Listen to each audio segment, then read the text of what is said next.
परमेश्वर यीशु, हम धन्यवाद देते हैं प्रभु इस सुंदर समय के लिए। प्रभु हम आज का दिन तेरे हाथ में देते हैं प्रभु। ये वचन दो-धारी तलवार के समान आने दे प्रभु, जो लोगों के हृदय में ही नहीं जाए पर उनके जीवन को भी बदले प्रभु। मैं मांगती हूँ तेरा अभिषेक, तेरा अनुग्रह, तेरा बुद्धि ज्ञान से परमेश्वर हर एक को भर प्रभु, प्रकटीकरण से हर एक को भर प्रभु, ताकि आज जो भी वचन उनको आने वाला है परमेश्वर इस वचन पर चलने के लिए उन्हें मदद कर प्रभु।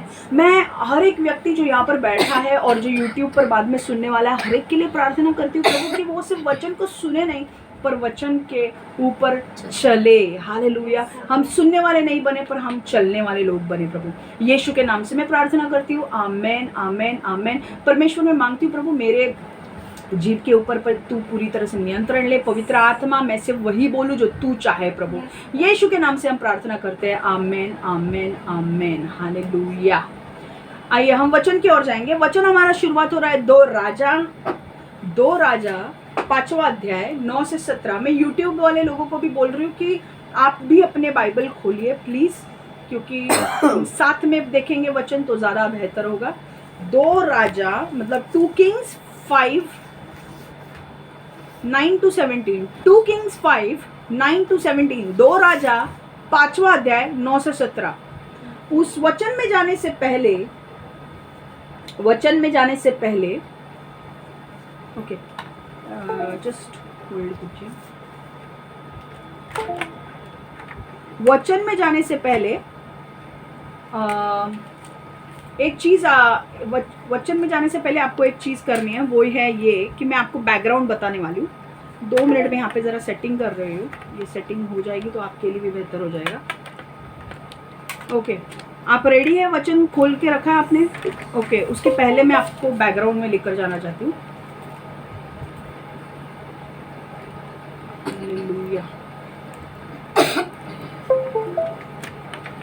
ओके, 2 मिनट, मुझे सिर्फ 2 मिनट दीजिए। ओके, आइए हम वचन, बहुत सारे लोगों को ये वचन नया है, बहुत सारे लोगों ने कभी ये वचन पढ़ा होगा, नहीं पढ़ा होगा, मुझे नहीं पता, पर ये पुराने करार में ये 2 राजा आता है। ओके, और यहाँ पर ये वचन की शुरुआत होती है। तो हम वचन के बैकग्राउंड को हम देखेंगे कि वचन का बैकग्राउंड क्या है। जब बैकग्राउंड आपको समझेगा तो आपको स्टोरी अच्छी तरीके से समझेंगे। ठीक है, आज हम 3 पॉइंट्स लेने वाले हैं, अगले हफ्ते हम 4 पॉइंट्स लेंगे। ठीक है, अब स्टोरी ऐसी है कि यहाँ पर एक नामन करके एक व्यक्ति है। वो व्यक्ति बहुत ही शक्तिशाली व्यक्ति है। वो अराम देश का सेनापति है। मतलब अराम करके एक देश था, सीरिया, उस टाइम का सीरिया। ओके, अभी का सीरिया, उस टाइम पे अराम करके जो देश था, वहां के देश का सेनापति था। सेनापति मतलब कमांडर ऑफ द आर्मी, मतलब जवानों के ऊपर सबसे ऊपर जो होता है ना, जो उनको बोलता है ये करो वो करो, वो था वो। उसके नीचे सारे जवान रहते थे और जो वो जवानों को, मिलिट्री को आदेश देता था वो लोग करते थे। तो वो सेनापति था। ओके, अब ये जो नामन जो था वो बहुत ही शक्तिशाली व्यक्ति था। आदर उसे बहुत मिलता था। उसके पास काफी पैसा था। वो एक सेनापति था और राजा का सबसे महत्वपूर्ण व्यक्ति था वो। क्यों? क्योंकि वो अराम देश के लिए जितनी भी लड़ाई लड़ने, अराम देश ने जितनी भी लड़ाई लड़ी ना, उस लड़ाइयों में नामन ने उनको जीत दिलाई। तो राजा का वो सबसे फेवरेट व्यक्ति था। क्यों? क्योंकि नामन के वजह से अराम देश कभी भी लड़ाइयों में हारता नहीं था। समझ में आ रहा है? अब उसके पास पैसों की कमी नहीं थी। आप सोच सकते हो मिलिट्री कमांडर मतलब उसके पास कितने मेडल्स होंगे। ओके, पैसों की कमी नहीं, आदर था, हुनर था और राजा उसको महत्वपूर्ण मानता था। सब कुछ उसके पास था, बस एक चीज की कमी थी। वो एक चीज कमी क्या थी? वो एक कोढ़ी था। आप समझ सकते हो? उसे कुष्ठ रोग था। उस वक्त क्या बोलते हैं? लेप्रेसी। इंग्लिश में क्या बोलते हैं? लेप्रेसी। उसे लेप्रेसी था। जानते हैं ना आप कुष्ठ रोग क्या है? चर्म रोग, कुष्ठ रोग, लेप्रेसी। उसके अंदर लेप्रेसी था। ओके, अब हुआ क्या था कि एक बार अराम देश लड़ाई लड़ने गया इजराइल के साथ, और वो इजराइल के साथ उसने इजराइल को हरा दिया और वहां से कुछ लोगों को बंदी बना के अपने देश में लेकर गया। जब वो अपने देश में कुछ लोगों को लेकर गया तो वहां पे क्या होता था कि दूसरे लोग जब इजराइल के लोगों को बंदी बना के लेकर आए, तो अब उनको क्या करना है, उनको कुछ काम तो देना पड़ेगा ना। तो ये लोग क्या करते थे, उन लोगों को जो इजराइल से आए थे या लोगों को बंदी बना कर लाते थे, उनको अपने घर में नौकर करके रख देते थे, दास के रूप में उनको रख देते थे। अब उनके घर में एक लड़की, एक नामन के घर में इजराइल से एक लड़की को उठा के लाया था, छोटी थी वो लड़की, उसको दासी बना के, नौकर बना के नामन के घर में रख दिया। अब ये लड़की ने देखा होगा शायद नामन को घर पे आने के बाद, उसके हाथ में उसने देखा होगा कि उसको एक कुष्ठ रोग है। उसने अपने जो नामन की जो पत्नी थी उससे उसने बात की, उसने कहा, वो लड़की ने, कि देखो नामन को चर्म रोग है, मतलब लेप्रेसी है, पर मेरे ख्याल में अगर मेरे स्वामी मतलब नामन अगर इजराइल चले जाएंगे और नबी एलिशा से मिलेंगे तो मुझे विश्वास है कि उन्हें पूरी तरह से चंगाई मिल जाएगी, वो उनका हाथ पूरा चंगा हो जाएगा अगर वो इजराइल चले जाएंगे और नबी एलिशा से मिलेंगे तो। ठीक है। अब नामन की पत्नी को समझ में आता है, नामन की पत्नी तुरंत नामन से बात कर दिया। नामन राजा से बात करता है कि राजा मुझे जाना है, यहाँ पर एक जो लड़की है मेरे घर में, उसने मुझे बताया है कि एक नबी है एलिशा करके, वो मुझे चंगा करेगा करके। तो नामन क्या करता है, नामन बोलता है ठीक है, अब मैं इजराइल जाऊंगा और मैं नबी एलिशा से मिलूंगा। ठीक है। अब नामन आ जाता है इजराइल में नबी एलिशा से मिलने के लिए, और नबी एलिशा बाहर नहीं आता है, वो अपने दास को बोलता है कि नामन आया है तो नामन को बोल कि जाकर 7 बार यर्दन नदी में जाके डुबकी लगा। समझ आया ना, मतलब पूरा स्नान कर 7 बार यर्दन नदी में। नामन को गुस्सा आ जाता है कि यर्दन नदी क्या है, यर्दन नदी इतनी गंदी नदी में मैं जाऊं डुबकी लगाने। उसे गुस्सा आ जाता है, वो बोलता है मेरे देश में क्या कम नदियां है, अबाना और पर्प करके एक नदी जो है वो इतनी अच्छी है, उसमें मैं डुबकी लगाऊं। पर उसके जो दास होते हैं ना, नामन के साथ जो होते हैं, नामन के दास उसे बोलते हैं कि क्यों ऐसे कर रहा है, जहाँ पर आपको बड़ी चीज अगर बोली होती नबी एलिशा ने तो आपने की होती ना, तो ये तो बहुत छोटी चीज है, आप क्यों नहीं करते हो। तो फिर जाकर वो क्या करता है, वो नामन जाकर यर्दन नदी में 7 बार डुबकी लगाता है, 7 बार डुबकी लगाता है। और उसका जब वो 7वीं बार डुबकी लगाकर बाहर आता है तो उसका चर्म रोग पूरी तरह से चंगा हो जाता है। Hallelujah. Okay, his leprosy is healed completely. Okay, हंसो यार, क्या दुख है, नहीं ना। परमेश्वर, एक मैं आपको बोलना चाहती हूँ, बिना मैं भूल नहीं जाऊँ, परमेश्वर आपके जीवन में भी ऐसे ही चमत्कार करने वाला है। हालेलुया। ये पॉइंट अगले हफ्ते आएगा, पर मैं भूल नहीं जाऊँ इसलिए मैं बोल रही हूँ कि God is going to do some wonderful miracles in your life, be ready for it. आपके जीवन में परमेश्वर कुछ अद्भुत चमत्कार करने पर है और वो करने वाला है। ओके, सो अभी हंसो, मैं आपके हंसने के लिए नहीं बोल रही हूँ, बट मैं सीरियसली बोल रही हूँ, I am very serious. Okay, आपके जीवन में मैं आपको खुश करने के लिए नहीं बोल रही हूँ, पर ये सीरियसली आपके जीवन में अगले 6 महीने में बहुत सारे चेंजेस आने वाले हैं, बहुत सारे बदलाव आने वाले हैं। ओके, अब ये स्टोरी होती है जब नामन यर्दन नदी से बाहर आता है तो उसकी जो चमड़ी है वो तो एक नए बच्चे का जन्म होता है, तो उसकी बेबी का स्किन कैसा होता है, एकदम सॉफ्ट होता है ना, वैसे उसका स्किन हो जाता है। अब नामन इतना खुश है। ओके, वो खुश होता है और फिर वो चला जाता है अपने देश में। ठीक है, यहाँ पर ये स्टोरी है, इतनी स्टोरी है। अब हम स्टोरी को पढ़ेंगे और आज हम 3 पॉइंट सीखने वाले हैं। समझ गए स्टोरी आपने? समझ में आ रहा है? ओके, चलो अभी हम स्टोरी को पढ़ेंगे। 2 राजा 5वां अध्याय 9 से 17, 2 Kings 5 9 to 17। अतः नामन अपने घोड़े, ओके मैं 9वें अध्याय से पढ़ रही हूँ, आपको पहले का बैकग्राउंड पूरा पता चला है। ठीक है, चलो। अतः नामन अपने घोड़े और रथों के साथ एलिशा के घर आया और द्वार के बाहर खड़ा रहा। एलिशा ने एक संदेशवाहक को नामन के पास भेजा। संदेशवाहक ने कहा, जाओ और यरदन नदी में 7 बार नहाओ, तब तुम्हारा चर्म रोग स्वस्थ हो जाएगा और तुम पवित्र तथा शुद्ध हो जाओगे। नामन क्रोधित हुआ और वहां से चल पड़ा। उसने कहा, मैंने समझा था कि कम से कम एलीशा बाहर आएगा, मेरे सामने खड़ा होगा और यहोवा अपने परमेश्वर के नाम कुछ कहेगा। मैं समझ रहा था कि वह मेरे शरीर पर अपना हाथ फेरेगा और कुष्ठ को ठीक कर देगा। दमिश्क की नदियां अबाना और परपर इज़राइल के सभी जलाशयों से अच्छी है। मैं दमिश्क की उन नदियों में क्यों नहीं नहाऊं और पवित्र हो जाऊं? इसलिए नामन वापस चला गया। वह क्रोधित था, किंतु नामन के सेवक उसके पास गए और उससे बातें की। उन्होंने कहा, पिता, यदि नबी ने आपसे कोई महान काम करने को कहा होता तो आप उससे जरूर करते, अतः आपको उसकी आज्ञा का पालन करना चाहिए। यदि वह कुछ सरल काम करने को भी कहता है और उसने कहा नहाओ और तुम पवित्र और शुद्ध हो जाओगे। इसलिए नामन ने वह काम किया जो परमेश्वर के जन एलीशा ने कहा। नामन नीचे उतरा और उसने 7 बार यरदन नदी में स्नान किया और नामन पवित्र और शुद्ध हो गया। नामन की त्वचा बच्चे की त्वचा की तरह कोमल हो गई। नामन और उसका सारा समूह परमेश्वर के जन एलीशा के पास आए। वह एलीशा के सामने खड़ा हुआ और उसने कहा, देखिए, अब मैं समझता हूँ कि इज़राइल का अतिरिक्त पृथ्वी पर कहीं परमेश्वर नहीं है। अब कृपया देखिए, अब मैं समझता हूँ कि इज़राइल के अतिरिक्त पृथ्वी पर कहीं परमेश्वर नहीं है। अब कृपया मेरी भेंट स्वीकार करे। हालेलुया। समझ में आ रहा है? अभी हमें प्रकटीकरण यहाँ से सीखना है। रेडी है आप? बैकग्राउंड भी समझ में आ गया, स्टोरी? ओके, हम पहला पॉइंट देखेंगे। पहला वचन देखेंगे।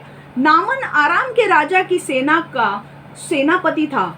नामन अपने राजा के लिए अत्यधिक महत्वपूर्ण था। नामन इसलिए अत्यधिक महत्वपूर्ण था क्योंकि यहोवा ने उसका उपयोग अराम को विजय दिलाने के लिए किया था। नामन एक महान और शक्तिशाली व्यक्ति था, किंतु वह विकट चर्म रोग से पीड़ित था। ये कौन सा हमने वचन पढ़ा? वर्स 1, ओके, 5वां अध्याय, 2 राजा 5वां अध्याय, पहला वचन हमने पढ़ा। अब यहां से हमें क्या सीखना है? पहला पॉइंट, हम कितने भी शक्तिशाली क्यों ना हो, हम सभी कमजोर हैं और हमें परमेश्वर की जरूरत है। हम कितने भी शक्तिशाली क्यों ना हो, हम सभी कमजोर हैं और हमें परमेश्वर की जरूरत है। No matter how powerful we are vulnerable. समझ में आ रहा है? No matter how powerful we are vulnerable and we need God. Amen. अब नामन एक सेनापति था। ओके, मैंने कहा था मिलिट्री कमांडर था। वो मिलिट्री कमांडर मतलब 10,000 या 20,000 की संख्या, जितनी संख्या होगी, ओके, वो उसके नीचे थी। वो सेनापति था। उसने आराम देश को बहुत सारी लड़ाइयों में जीत दिलाई थी। इतना ही नहीं, वो हुनरी था। उसने बहुत सारी लड़ाई लड़ी थी। उसके पास बहुत मेडल्स होंगे। उसके देश के लोग उसे बहुत आदर देते थे। समझ में आ रहा है? तो नामन के पास क्या नहीं था? नामन एक सेनापति था, वो शक्तिशाली था, वो राजा का सबसे फेवरेट और महत्वपूर्ण व्यक्ति था, क्योंकि नामन ने जीत दिलाई थी आराम देश को। ठीक है, अब एक चीज की कमी नामन के पास थी, वो थी उसे चर्म रोग था, मतलब उसे लेप्रेसी था। ओके, आपको अगर पता नहीं होगा पर मुझे आपको बोलना जरूरी है, बहुत सारे लोग चर्म रोग के लोगों से पीड़ित लोगों को आपने देखा होगा। ओके, हाथ में उनके कैसे होता है, पर क्या एग्जैक्टली होता है मैं बताने वाली हूँ। लेप्रेसी मतलब क्या है, चर्म रोग मतलब क्या है? चर्म रोग मतलब अगर उनके हाथों में जब उनको चर्म रोग होता है, मतलब कुष्ठ रोग, लेप्रेसी जब होता है, तो उनके हाथ जहां पर भी उनको हुआ है, उनके शरीर के अंदर की जो नसें हैं वो खराब हो जाती है। ओके, उनके शरीर के अंदर की नसें खराब हो जाती है और फिर उनके हाथों में सेंसेशन नहीं रहता है। ओके, उनके शरीर के अंदर की जो नर्व्स है वो खराब हो जाती है, उनके हाथों में सेंसेशन नहीं रहता है। मतलब अगर आप मेरे हाथ में अगर चर्म रोग हुआ है तो मेरे अंदर की नसें खराब होती है, अगर मैं इसको चिमटे भी निकालूं तो भी मुझे कुछ फील नहीं होगा, मुझे संवेदना नहीं होगी, मुझे सेंसेशन नहीं होगा उस पार्ट पे। क्यों? क्योंकि इसके अंदर की नसें खराब हो चुकी है। ठीक है, तो मैं मारूं भी तो भी मुझे फर्क नहीं पड़ेगा कि मेरे हाथ क्या हो रहा है। समझ में आ रहा है? अब दूसरी चीज, लेप्रेसी में क्या होता है, बाल गिरने लगते हैं। और एक चीज जो होती है कि तुम्हारे अंदर नसें खराब हो चुकी है, अब तुम्हें सेंसेशन नहीं है। और एक चीज जो सबसे भयानक होती है वो ये है कि वो जो अंदर जो कीड़ा होता है ना उनके शरीर में, वो कीड़ा उनके शरीर को जीवित होते हुए भी सड़ा देता है। समझ में आ रहा है? ये जो कीड़ा है ना, उनके हाथ वो जीवित है पर वो कीड़ा पूरा खा जाएगा अभी और उनके हाथ को सड़ा देगा। जीवित हमारा शरीर कब सड़ता है पता है ना आपको? मरने के बाद हमारा शरीर सड़ने लगता है। पर लेप्रेसी में ऐसा होता है कि हम जीवित होने के बाद भी हमारा शरीर सड़ता है। लेप्रेसी में ऐसा भी होता है कि आपके चेहरे पर भी वो जो कीड़ा है ना, वो पूरे चेहरे को भी आपके खा जाएगा। लेप्रेसी में आप जिंदा तो रहोगे पर शरीर आपका, ये पूरा चेहरा खा जाएगा। वो आपका स्केलेटन हड्डी हड्डी दिख सकता है लेप्रेसी में, इतना भयानक। आप देखो, अगर लेप्रेसी किसी को हुआ है, अगर उसका पूरा यह मांस खा लिया वो, क्योंकि मांस सड़ जाता है तो हड्डी ही दिखेगी पर वो जिंदा रहेगा आदमी, कितना भयानक दिखेगा। इतनी बड़ी चीज, इतना बड़ा बीमारी किसको था? नामन को था। समझ में आ रहा है आपको? देखो ये जो थी है ना बाल गिर, देखो अब आपको समझना है कि ये जो बीमारी थी वो एड्स, अभी का हम लोग बोलते हैं ना भाई HIV एड्स कितना डेंजरस है, वो वैसा था। क्योंकि वो आपको जिंदा तक हो पर आपका सब शरीर खा रहा है। लोग आपसे बात तो करेंगे पर आपकी सब हड्डियां दिखने शुरू हो जाएंगी।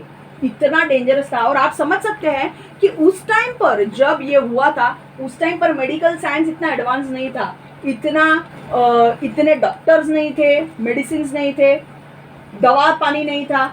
तो अगर एक व्यक्ति को बीमारी हो गई तो समझो अब उसको सिर्फ परमेश्वर बचा सकता है, क्योंकि वहां पर उस वक्त हॉस्पिटल्स नहीं थे, दवाई नहीं थी, कुछ नहीं था। समझ में आ रहा है? अब देखो, नामन के पास सब कुछ होने के बावजूद भी वो जान गया था कि वो कितना कमजोर है। समझ में आ रहा है?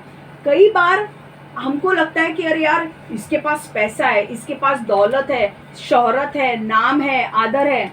आप उनको देखकर आप बोलते हो वाह इनका क्या लाइफ है ना। आप नहीं जानते उनके लाइफ में कुछ एक कमजोरी हो सकती है। नामन को देखकर लोग बोलते होंगे अरे यार हमें नामन के लाइफ चाहिए था, क्या रुतबा है, क्या आदर है, क्या लोग उसको देखते हैं, कितना आदर देते हैं। पर उनको नहीं पता था कि जिस हाथ में लेप्रेसी था उस हाथ को वो छुपाता था लोगों से। क्योंकि अगर लोग देख लेंगे तो लोग उसके आजू बाजू में भी नहीं रहेंगे। क्योंकि और एक चीज मैं बोलना भूल गई, उस टाइम अभी तो लेप्रेसी को कंट्रोल करने के लिए बहुत सारी दवाइयाँ आ चुकी है, पर उस टाइम पर लेप्रेसी संक्रामक था, मतलब कॉन्टेजियस था। मेरे हाथ में अगर हुआ है और आप अगर मेरे बाजू में रहते हो आपको भी वो हो सकता है। तो कोई भी व्यक्ति किसी भी लेप्रेसी के व्यक्ति के आजू बाजू में भी नहीं रहेगा। कई बार हम लोग क्या करते हैं पता है, दूसरों की लाइफ देखकर हम बोलते हैं इसकी लाइफ कितनी अच्छी है, इसकी लाइफ कितनी अच्छी है। अगर हमें वो लाइफ मिलती ना तो हमारा सब कुछ अच्छा होता है कि नहीं? हम सोचते हैं कि नहीं? पर कई बार आपको पता नहीं है नामन की तरह उनके लाइफ में भी कुछ ऐसे प्रॉब्लम्स है, अगर वो प्रॉब्लम्स आपको समझ में आएंगे ना तो आप कभी उनकी जीवन नहीं चाहोगे। अगर लोग नामन को देख के बोलते उसकी तरह जीना है, पर अगर सोचो नामन के नीचे जो काम करने वाले लोग हैं, अगर उनको समझ में आ गया कि इसको कुष्ठ रोग है, वो उसके आजू बाजू में भी रहते, आप रहते उसके आजू बाजू में, तो कभी भी किसी को देखकर ये अनुमान मत लगाओ कि भाई उसकी लाइफ कितनी अच्छी है, उसकी लाइफ कितनी अच्छी है। तुमको पीछे की चीजें पता नहीं है। समझ में आ रहा है? Instead of comparing yourself to others, आपके जीवन को दूसरों के साथ तुलना करने से अच्छा है आपके जीवन में जो है उसे खुश रहने की कोशिश करो। दूसरे के जीवन में ये अच्छा है, वो अच्छा है, उसके पास ये फ्लैट है, उसके पास, मेरे को भी ये होता ना तो अच्छा था। पर आपको कुछ चीजें पता नहीं है भाई, कुछ चीजें पता नहीं है। उसके पास पैसा होगा, नाम होगा, शोहरत होगा, पर कुछ चीजें ऐसी होंगी जो आपको पता चलेगी तो आप कभी उसका जीवन नहीं चाहोगे। इससे अच्छा क्या है, हमें कंपैरिजन कभी नहीं करनी है। हमें अपना जीवन, जो परमेश्वर ने जो आपको जीवन दिया है ना, वो जीवन में खुश रहना सीखो, तभी आप खुश रह पाओगे। समझ में आ रहा है?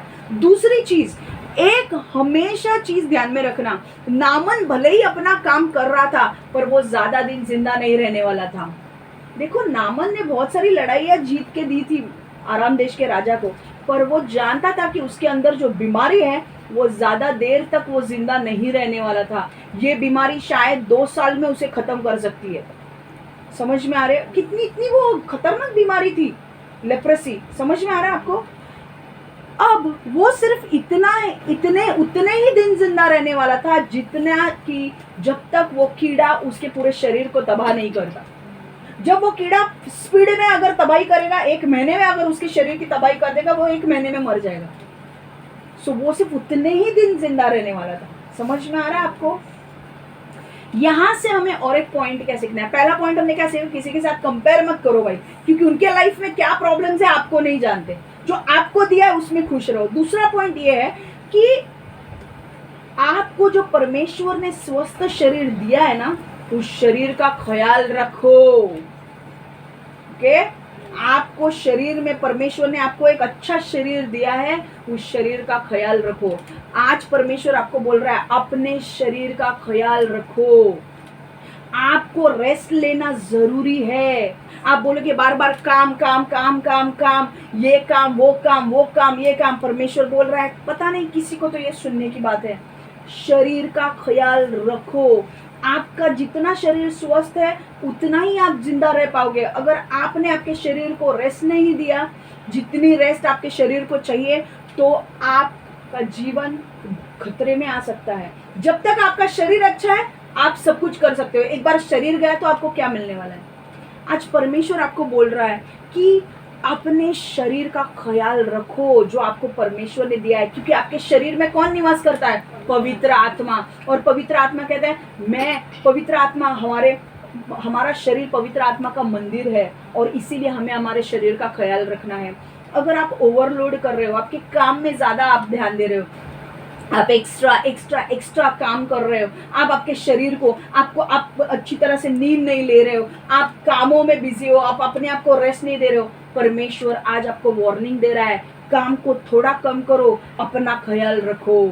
क्योंकि अगर आप अपना ख्याल रखोगे तो परमेश्वर के लिए बड़े काम कर पाओगे। समझ में आ रहा है?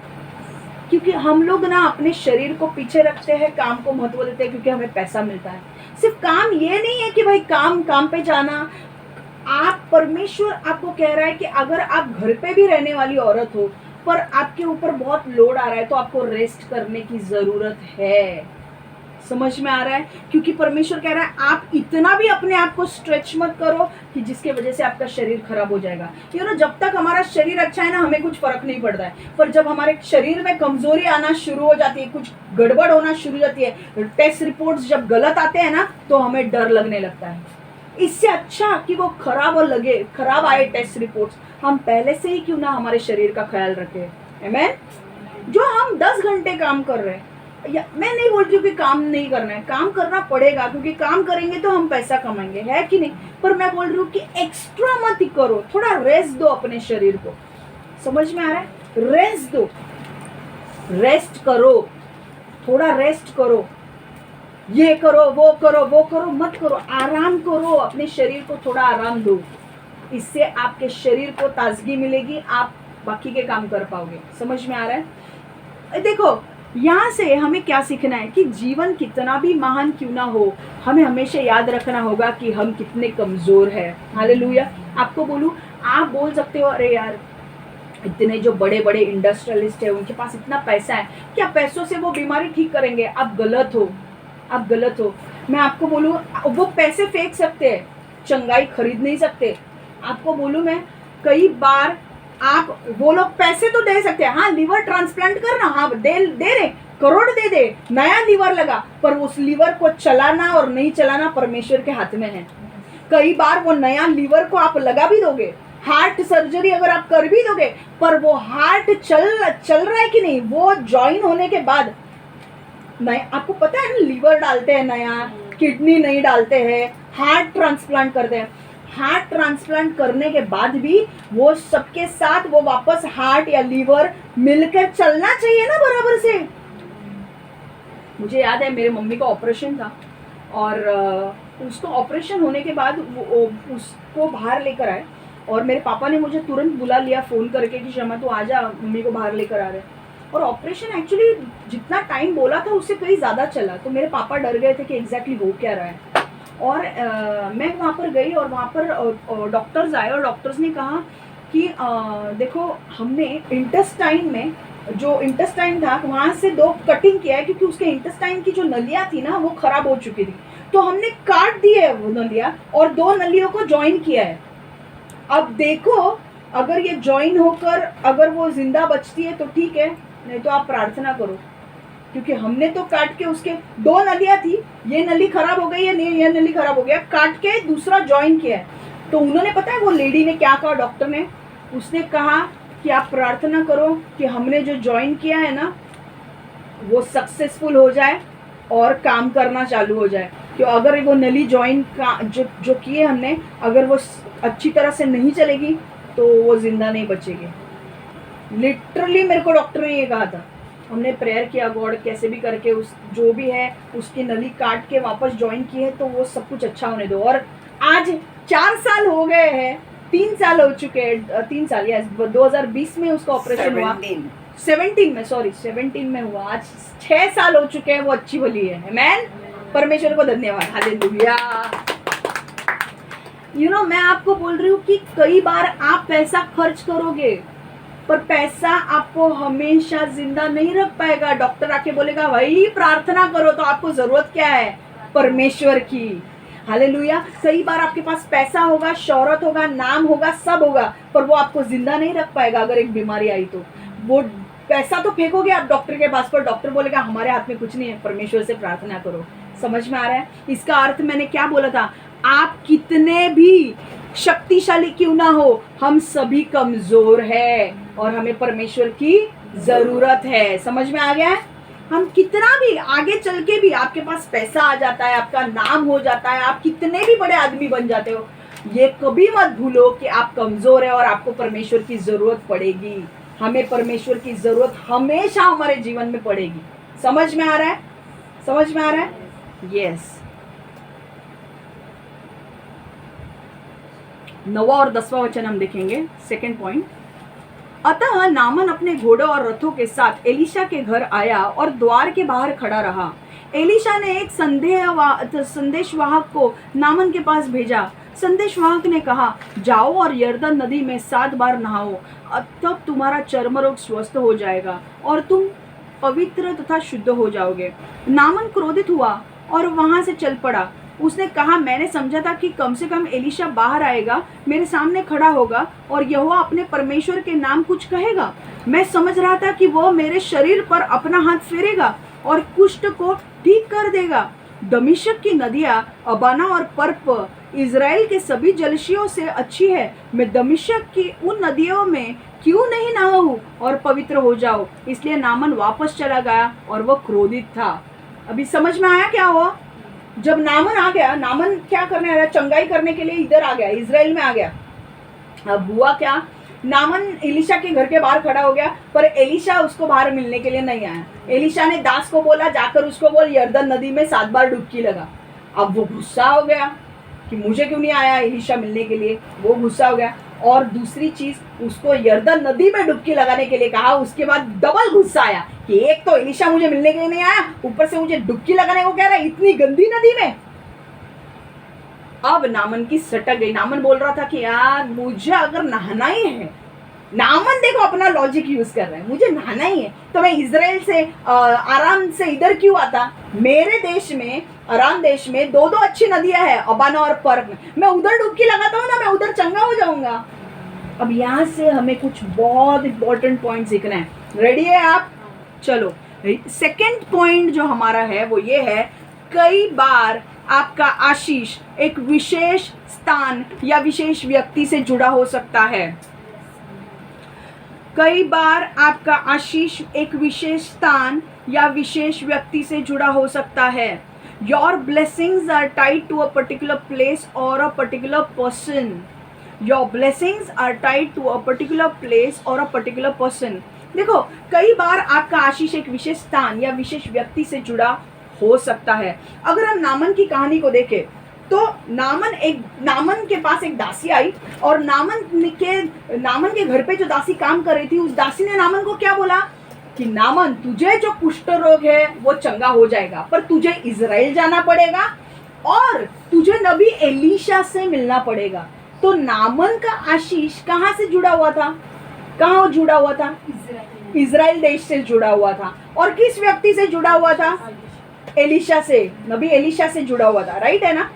अगर नामन इजराइल जाता, आप मुझे सिर्फ इतना बताओ, अगर नामन इजराइल नहीं इंडिया में आता तो उसे आशीष मिलता नहीं।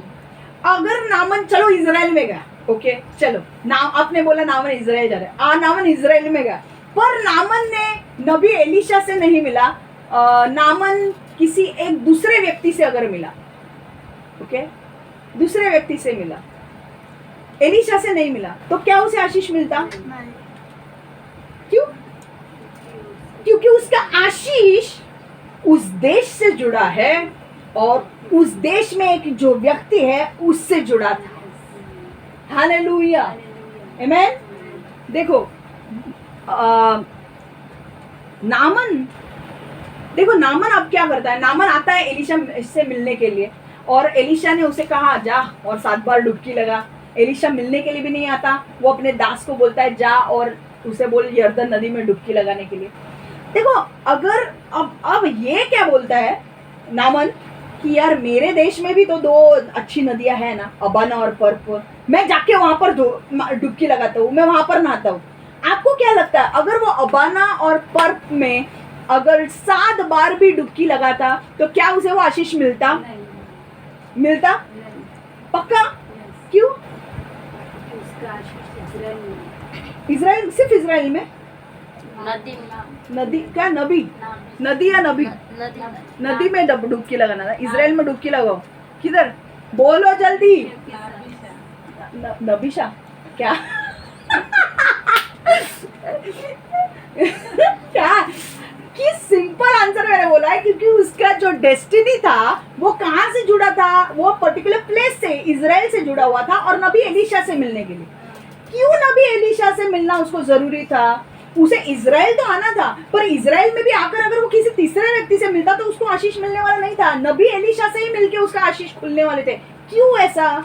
क्योंकि नबी एलीशा परमेश्वर का दास है। परमेश्वर नबी एलीशा को बोलेगा कि इसको बोल, अगर इसका कुष्ठ रोग ठीक करना है तो इसको मैं समाधान दूंगा। जब वो तेरे पास आएगा तभी मैं तुझे बोलूंगा कि उसे क्या करना पड़ेगा। तो 3 चीजें थी। एक तो एलीशा को इजराइल में आना था, दूसरी एलीशा नहीं, नामन को इजराइल में आना था। इजराइल में आने के बाद ऐसा नहीं कि भाई किसी को भी मिलो तो आशीष मिलेगा, नहीं, नबी एलीशा से ही मिलना है तुझे। और नबी एलीशा बोलेगा कि भाई जो नबी एलीशा तेरे को बोलेगा अगर वो तू करेगा तो ही तेरे आशीष के दरवाजे खुलने वाले हैं। तो नबी एलीशा ने क्या बोला? यर्दन नदी में ही तेरे को डुबकी लगाना है, जो सबसे गंदी नदी है। अगर तू यर्दन नदी में डुबकी लगाएगा, 7 बार डुबकी लगा, तेरे आशीष के दरवाजे खुल गए। हालेलुया, समझ में आ रहा है? देखो एक चीज, कई बार आपको आशीष अगर पाना है तो कई बार परमेश्वर आपको एक देश दिखा सकता है, आपको बता सकता है कि कई बार आपके आशीष किसी देश से जुड़ा हो सकता है, किसी एक व्यक्ति से जुड़ा हो सकता है। समझ में आ रहा है? आपको पता है कई बार आप बोल रहे कि अरे यार मुझे बिजनेस यहाँ पर खोलना है, पर परमेश्वर बोलेगा ये देश में मत खोल, तुझे किसी और देश में जाना है, वहां पर तू बिजनेस खोल। वहां पर अगर तू जाके बिजनेस खोलेगा और तू वहां पर उस देश में जाने के बाद मैं तुझे एक व्यक्ति से मिलने के लिए कहूंगा, जब तू उस व्यक्ति से मिलेगा वो व्यक्ति तुझे मदद करेगा तेरे बिजनेस को खोलने के लिए।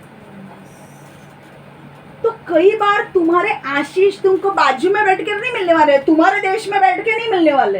कई बार तुमको तुम्हारे आशीष पाने के लिए किसी दूसरे देश में जाना पड़ेगा या किसी और जगह जाना पड़ेगा वो आशीष पाने के लिए, या किसी एक व्यक्ति से आपको मिलना पड़ेगा। वो व्यक्ति से मिलने के बाद ही आपके दरवाजे खुलेंगे। हालेलुया। समझ में आ रहा है? मुझे याद है मेरा एक मैं मेरी दादी के घर के यहाँ पे, मेरे दादी के बिल्डिंग में बहुत सारे बच्चे थे और हम उनके साथ खेलते थे। वहाँ पर एक लड़का था राहुल करके, मुझे याद है। वो मुझसे बहुत बड़ा था एंड हम लोग सब लोग साथ में खेलते थे।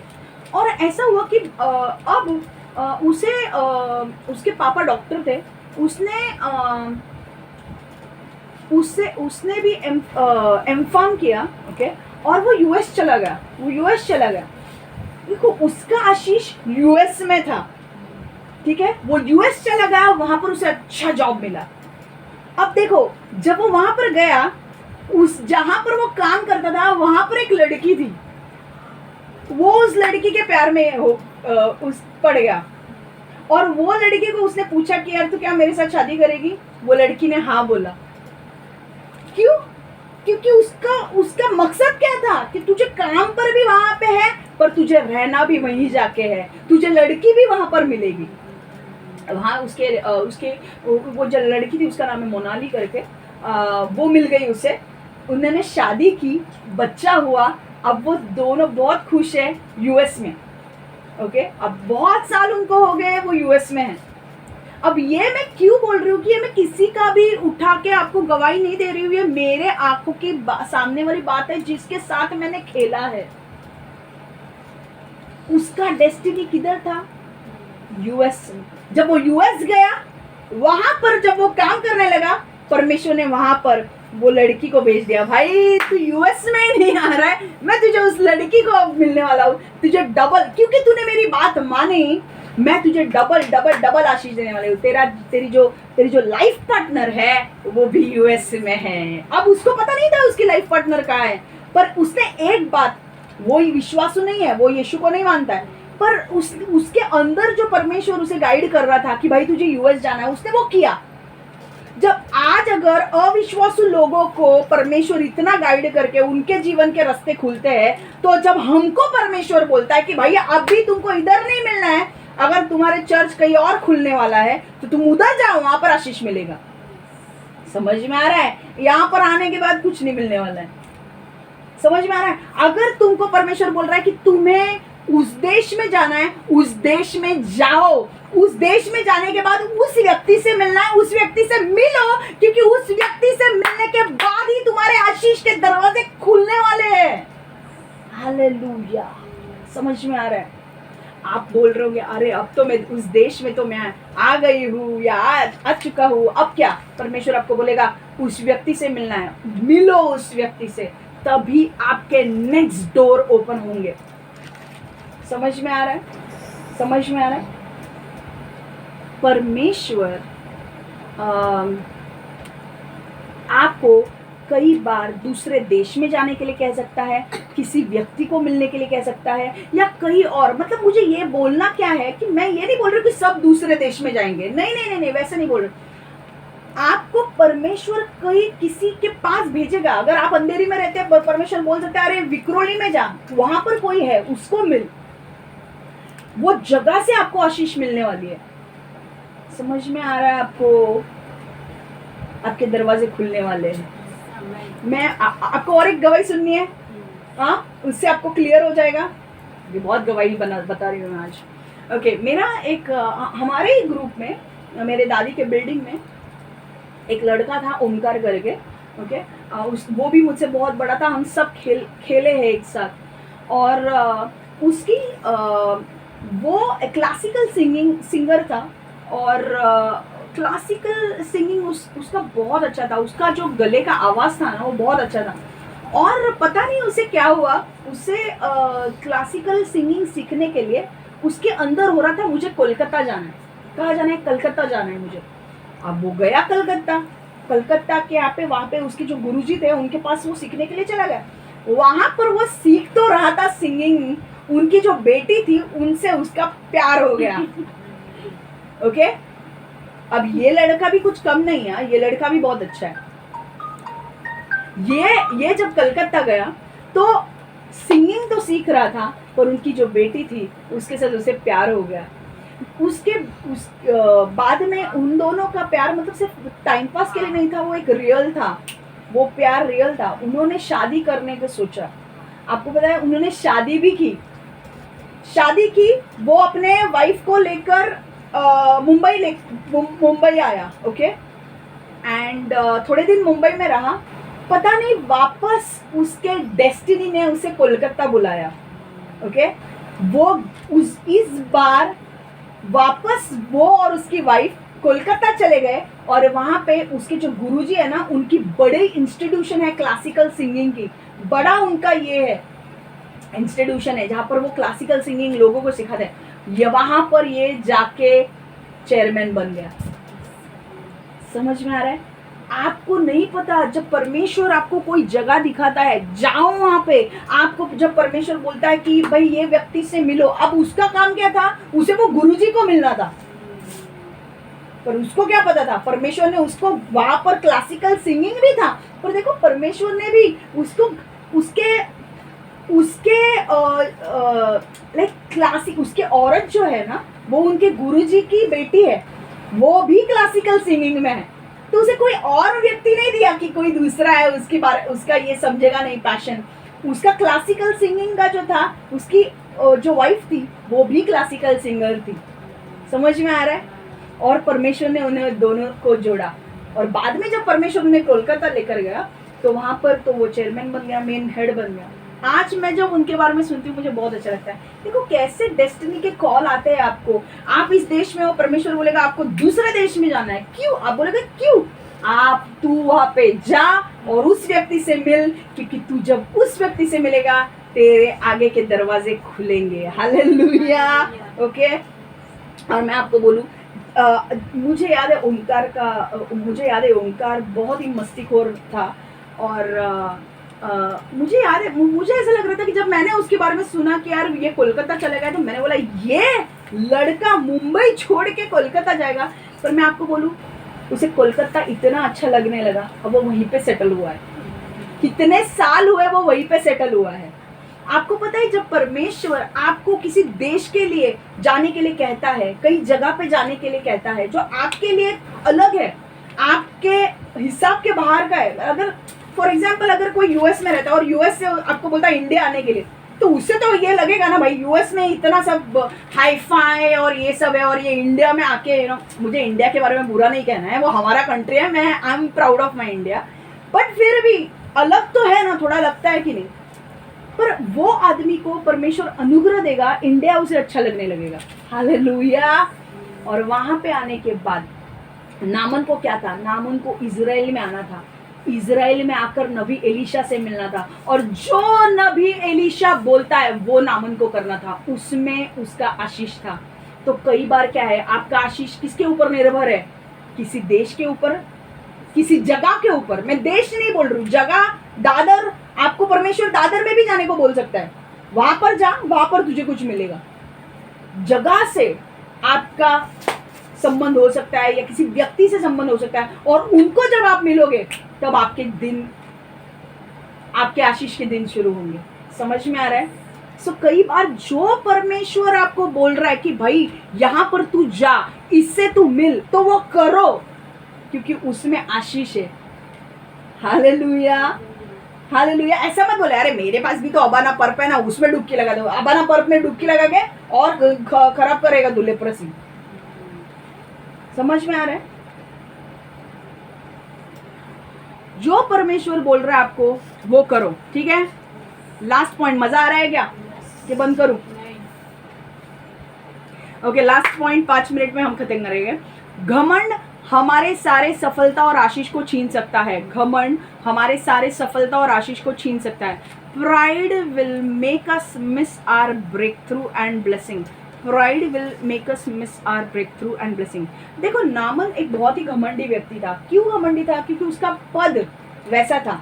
वो एक सेनापति था, सब लोग उसकी ऑर्डर मानते थे, राजा उसको फेवर करता था, राजा का फेवरेट था, वो इम्पोर्टेंट व्यक्ति था, उसके पास आदर हुनर था, शक्तिशाली था, नामन के पास सब कुछ था। इसके लिए उसके अंदर बहुत घमंड था, क्योंकि उसका पद भी वैसा था।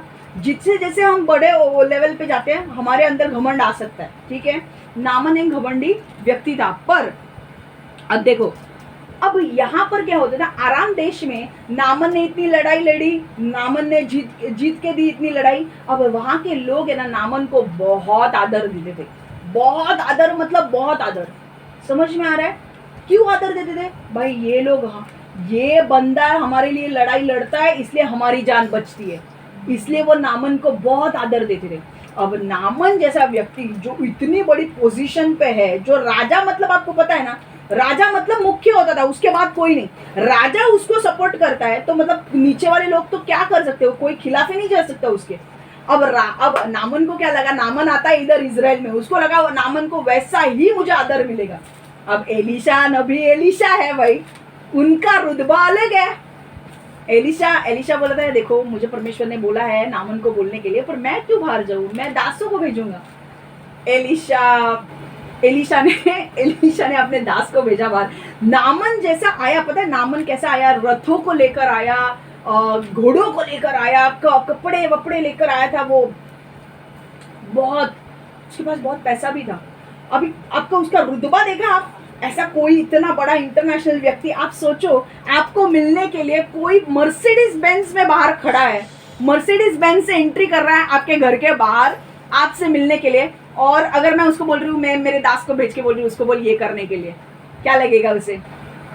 उसको, नामन को ऐसा लग रहा था कि मेरे देश में इतना आदर मुझे मिलता है, पर यहाँ पर एलिशा मुझे बाहर मिलने के लिए नहीं आया। वो खटक गया, उसको मेरा अपमान हुआ। और दूसरी चीज, एलिशा बाहर तो आया नहीं, एलिशा ने अपने दास को भेजा, और दास को ये बोलते हुए भेजा, उसको बोल यर्दन नदी में 7 बार डुबकी लगा। यर्दन नदी इतनी खराब नदी थी, आपको लगता है नामन जो इतने पैसे वाला व्यक्ति होगा वो इतने गंदे नदी में डुबकी मारेगा?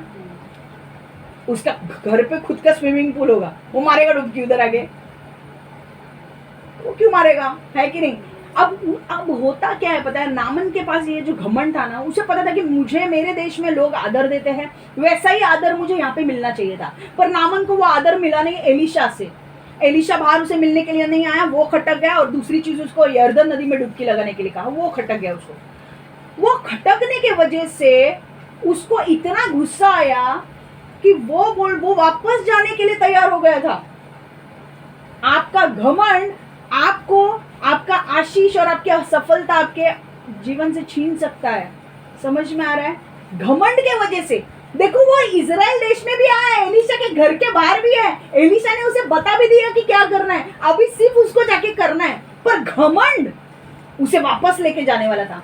आपको पता है अगर वो वापस जाता भी तो ये जो उसको लेप्रेसी जो हुआ था शायद वो 2 साल में मर जाता। पर अगर उसने घमंड नहीं रखा होता और उसने एलिशा की बात मानकर वो डुबकी लगाता तो ये जो था चर्म रोग, उसका कुष्ठ रोग, लेप्रेसी, वो तो पूरा ठीक हो जाता। क्या पता वो और 30 साल जिंदा रहता, है कि नहीं? तो घमंड आपके जीवन को बर्बाद कर सकता है। घमंड अलग अलग प्रकार के हो सकते हैं। मुझसे और कोई बेहतर नहीं है, ये एक घमंड हो सकता है। मैं ही सबसे बेहतर हूँ, मेरे से बेस्ट कोई हो ही नहीं सकता, ये घमंड है। दूसरी चीज घमंड ये भी हो सकता है कि मैं ना छोटे लेवल के काम नहीं करता। मतलब अगर आपने हाईफाई लोगों को देखा होगा, अगर आपने उनको कुछ दूसरा कुछ करने के लिए बोलोगे, अब नामन इतना बड़ा टॉप क्लास व्यक्ति था, और नामन को जब बोला गया कि तू यर्दन नदी में जाके डुबकी लगा, नामन ने बोला मेरे घर में 5-6 स्विमिंग पूल है, मैं उधर जाके डुबकी लगा सकता हूँ, इधर गंदे में इसमें क्या लगाऊं? कई बार परीक्षा कैसे आती है पता है? जो बहुत ही रिच लोग हैं उनको ऐसा करने को कहा जाए कि भाई उनके लेवल को सूट नहीं करता, तब घमंड आ सकता है। उसके लेवल को सूट करने वाला क्या था? अबाना और पर, वो अच्छी नदियां थी, ये गंदे नदी में मुझे नहीं डुबकी लगाना है।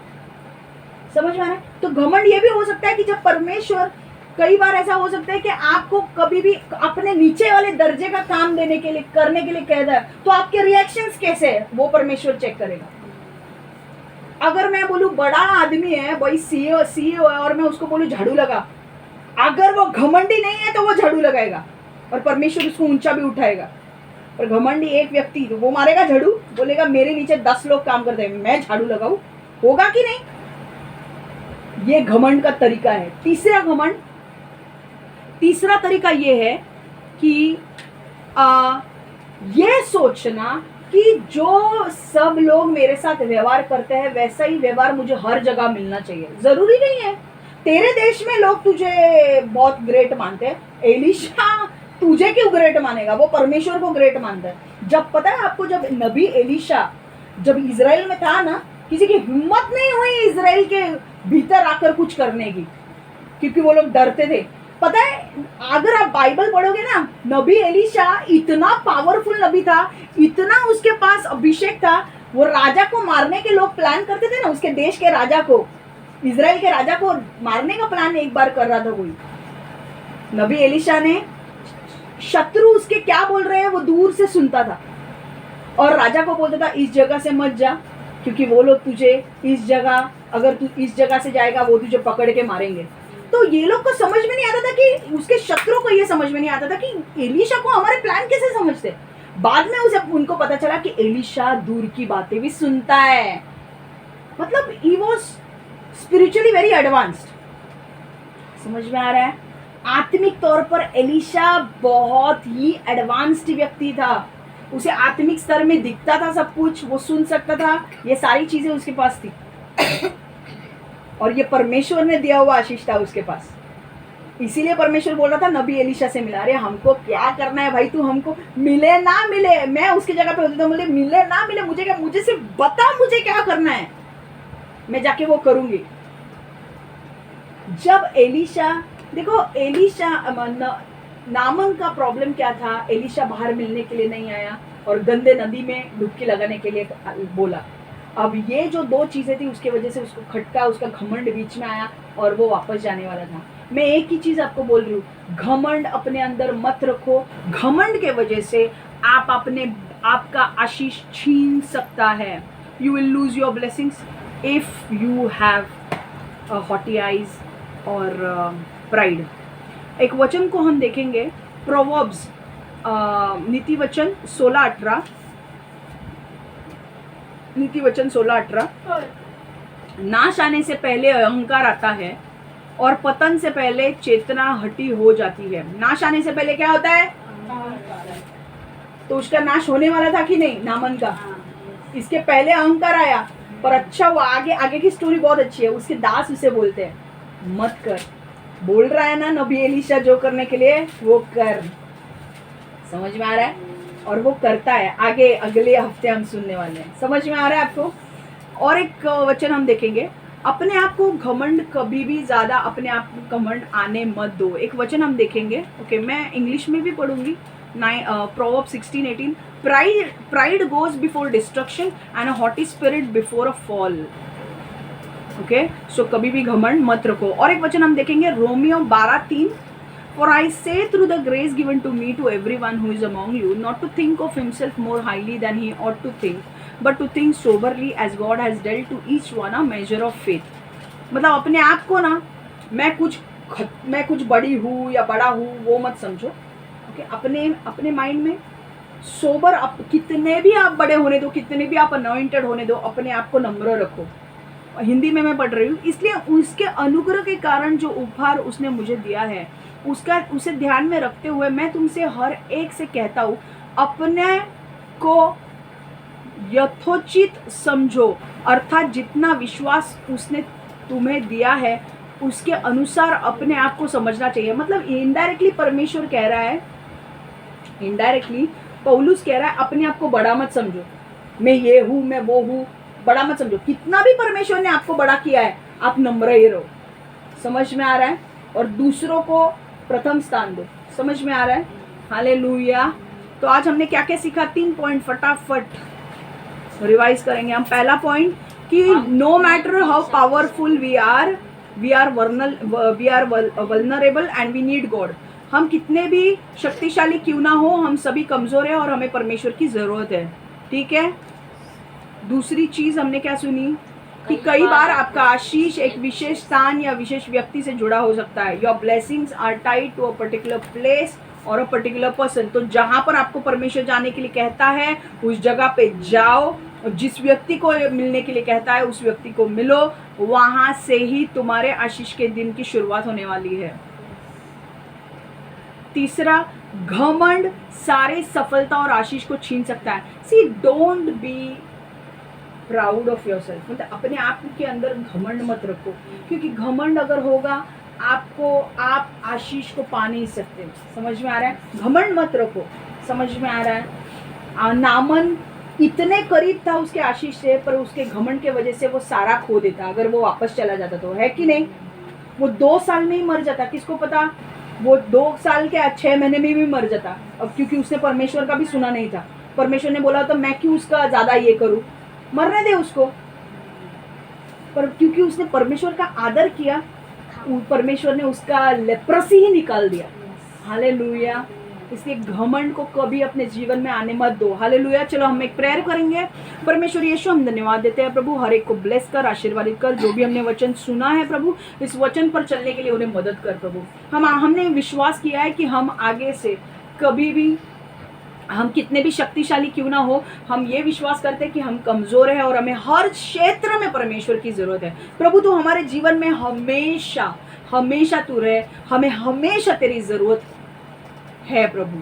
चाहे हम कितने आशीष के दिन में भी है, कितने भी हमारे पास ब्लेसिंग्स क्यों ना आए, कितने भी हम अनॉइंटेड क्यों ना बने, हमें हमेशा तेरी ज़रूरत है प्रभु। दूसरी चीज़ परमेश्वर, हम विश्वास करते हैं कि हमारे कई आशीष कई बार किसी एक व्यक्ति से जुड़े होते हैं या किसी एक जगह से जुड़े होते हैं। तो हमने आज वो समझा है प्रभु। आज के बाद तू हमें जो भी जहाँ पर भी जाने के लिए कहेगा हम वहाँ पर जाएंगे। तू जिससे हमें मिलने के लिए कह रहा है हम उसे मिलेंगे, क्योंकि हमें पता है कि हमारे आशीष के दिन उसके बाद ही शुरू होंगे। जब हम आज्ञाकारी रहेंगे, जब हम विश्वास में जो तूने कहा है वो करेंगे, तब हमारा विश्वास है कि परमेश्वर तू हमारे लिए आशीष के दिन दिखाएगा। जैसे तूने नामन को आशीष दी वैसे तू हमारे लिए भी खोलेगा। हालेलुया।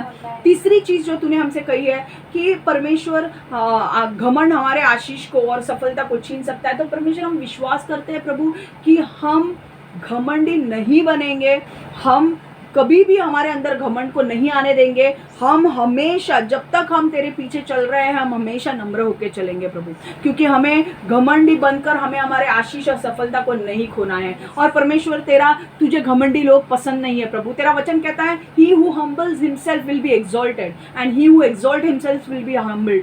परमेश्वर जो लोग नम्र होते हैं उनको तू उठाएगा, जो लोग अपने आप को उठाते हैं उनको तू नम्र करेगा। परमेश्वर हमें अपने आप को नम्र करना है ताकि वक्त आने पर तू हमें उठा सके प्रभु। परमेश्वर हम तेरे हाथ में ये वचन को देते हैं। हम मांगते हैं प्रभु हमारे मन पर, हमारे जीवन पर तू काबू ले, हमारे जीवन को तू बदल प्रभु, और आज वचन के हिसाब से हमें चलने के लिए मदद कर प्रभु। यीशु के नाम से हम प्रार्थना करते हैं। Amen amen amen. God bless you all. ठीक है आज यस